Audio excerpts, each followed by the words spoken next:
جمال الوجود بذكر الإله وتصفو الحياة بنور هدى.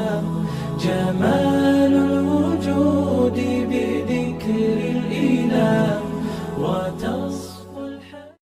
أعوذ بالله من الشيطان الرجيم. بسم الله الرحمن الرحيم. الحمد لله والصلاة والسلام على رسول الله وعلى آله وأصحابه ومن والاه. اما بعد، السلام علیکم و رحمت الله تعالی و برکاته. خداوند تبارک و تعالی رو بسیار سپاسگزاریم و تشکر میکنیم، چون تشکر از خداوند همیشه عامل خیر و برکت است و مایه رشد و تکامل و سعادت و خاتمه به خیر شدن است.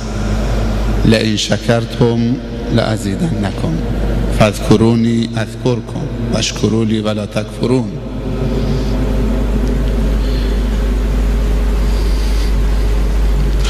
ماه مبارک رمضان ماه پرورش اخلاقهای خوب هست، ماه پرورش تقوا، استقامت، صبر، سخاوت،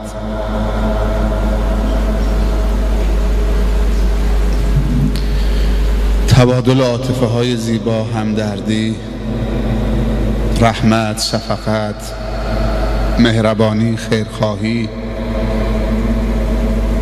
تواصل، اتحاد، انسجام.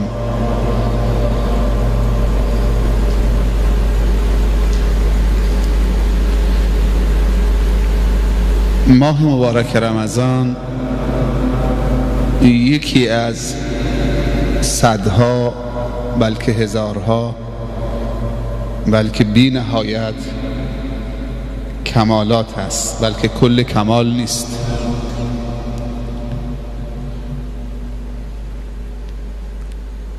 اما خداوند به هر کدوم از این کمالات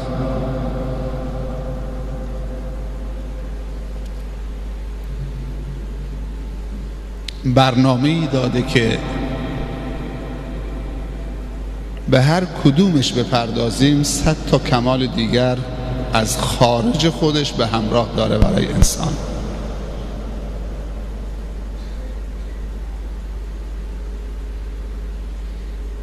اگر توجه بکنیم به روزه، زمان این روزه رو خداوند وسیع قرار داده، از طلوع فجر تا غروب، خیلی وسیع و ممتد. بعد زمان دوم این عبادت رو دوباره 1 ماه قرار داده، رمضان. و زمان سومش را طول عمرت قرار داده. تو هر وقتی میتونید روزه رو داشته باشید، بجز در روزهای مشخص مثل روز عید.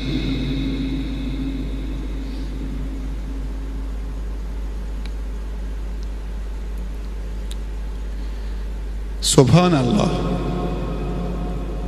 روزه خاصیتی داره که قبلا هم گفتم، از صبح تا غروب حتی اگر خواب باشید بازم ثوابت منقطع نمیشه. اگر معامله بکنید، باز کسب حلال در کنار این عبادت، باز هم ثواب روزت باطل نمیشه. اگر خلا برای قضای حاجت برید، بازم ثواب کامل روزت رو دارید، بدون اینکه نقصی در روزت ایجاد بشه. مزاح سالم بکنید.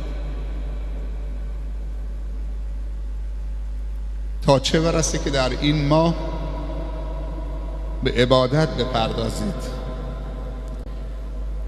خداوند هم شب ماه مبارک رمضان رو با برکت ساخته و هم روزشو. دو چیز به درگاه خداوند شفاعت میکنن برای این انسان روزدار در طول ماه مبارک رمضان. یکی خود روزه میگه ای رب، من طعام و شراب را منع کردم برای این بنده تو و مطیع من شد. خدایا مرا شفاعت بده در این بنده خودت.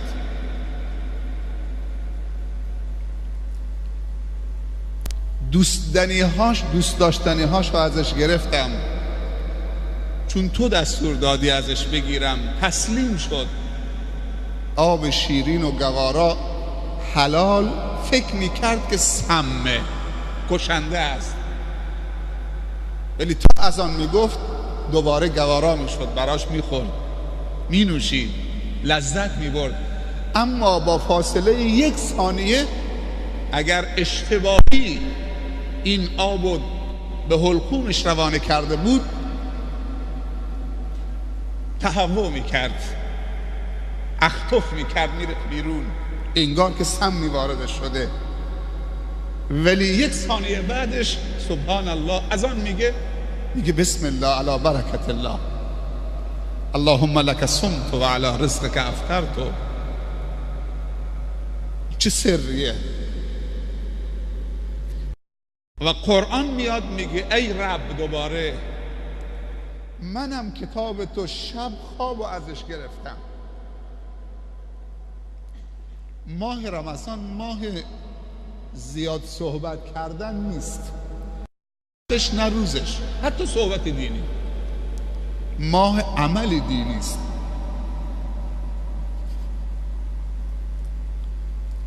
ماه تغییر رفتار هاست، نگرش هاست، باور هاست، نیت هاست، عاطفه هاست. عاطفه کاذب هم داریم، نزدیکی هاست، دوستی هاست. چه زیبا میگه، هر دوتا میگن ای رب. روزه میگه ای رب منعته الطعام و الشراب، قرآن میگه ای رب منعته النوم. هم انسان نوشیدنی دوست داره و هم خوردنی دوست داره و هم خواب دوست داره. قرآن میگه ای رب من کتاب تو هم کلام تو هم. همونطور که روزی میگه ای رب تو منو به عنوان یک دوست برای بنده مسلمانت فرستادی که کمکش بکنم در روز، و رشدش در نخوردن و در نیاشامیدنش هست. قرآنم میگه ای رب منم دوست دوم، شب خواب شیرین و گوارا رو ازش گرفتم که با من در مقابل تو بیسته و قیام بکنه و به تلاوت من بپردازه.